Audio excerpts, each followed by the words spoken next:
Now, your Midday Ark-La-Miss news update. Good afternoon. Thank you for tuning in to NBC News Daily. I'm Demetrius Gamble with your Midday Ark-La-Miss update.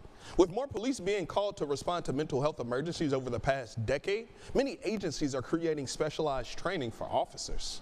NBC 10's Joel Massey has more on how law enforcement prepare for these type of calls and some important things to remember if you're the one needing help in such a way.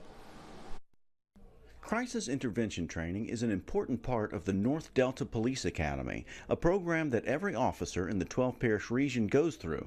The state requires at least 2 hours of CIT, but the academy, sponsored by the Ouachita Parish Sheriff's Office, provides 8. Major Anthony Washington says de-escalation is a focus in dealing with mental health emergencies. You wouldn't handle a mental health patient as if you would handle a regular individual or a regular suspect. You want to be calm with them and give them, I guess you can say, soft directions. 988 is the suicide and crisis hotline, and if you indicate harm to yourself or others or want transportation to a facility, most of the time an officer will respond before paramedics arrive. Sometimes a bad experience or preconceived notions cause mistrust of the police. If someone that's a mental patient has had a bad experience with an officer, I would ask them not to pool us all into the same bucket. Give that officer that's responding the opportunity to give you the good treatment, to get you the help that you need. It's important to remember that not complying with officers by struggling or attempting to leave the scene may result in an arrest. It's very important to any person, for that matter, to be compliant with the officer.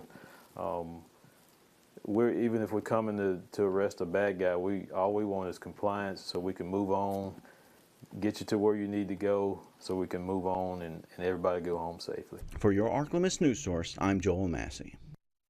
Here's to a crime alert. The search continues today for a suspect involved in a hit-and-run crash that killed a Monroe man Monday morning. An unknown vehicle hit a man and then fled the scene.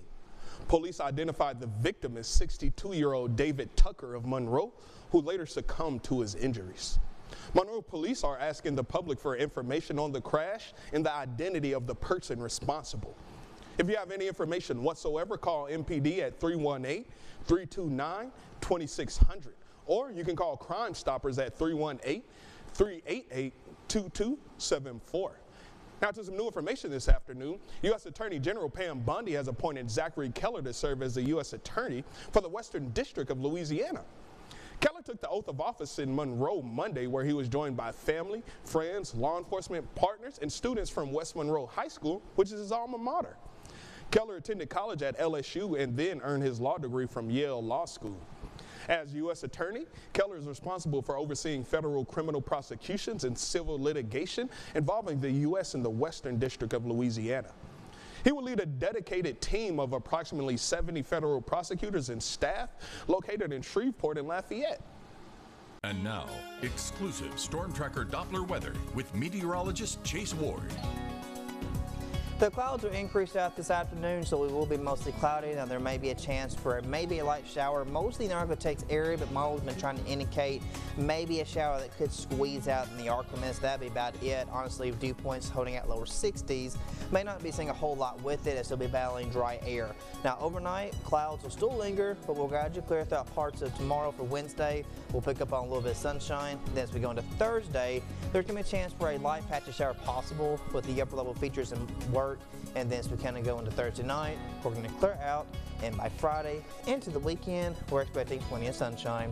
Now tonight we fall to mid-60s as clouds kind of gradually clear. We pick up on sunshine for tomorrow. Still staying warm though. We're still going to hold out in that lower 90 range. Now once we kind of head towards the late week, after Thursday, going Friday onward, we're expecting lots of sunshine for most of the weekend. Now through next Sunday, we will see our temperatures hold mostly upper 80s Monday through Tuesday. There's going to be a chance for maybe some light patchy showers, possibly even a thunderstorm, as we'll see some higher little bit instability rates with that.